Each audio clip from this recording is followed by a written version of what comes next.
Hvad så alle sammen? I dag vil jeg vise, hvordan man skruer damer. Jeg ved ikke, om det er ham her, der har fundet på det. Hvorfor skal der stå bobs? Træd med. Gå vaks og sæt dit hår nu der.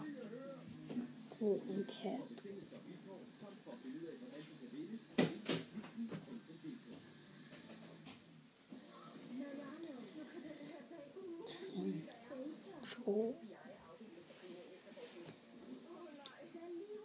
Du skal have det rigtige tøj.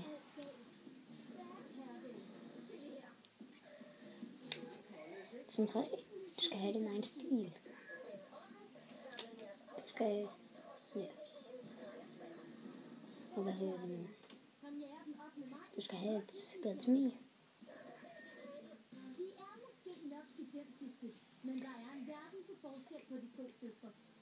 Og ja, trin nummer 5, tror jeg. Vær ligesom mig.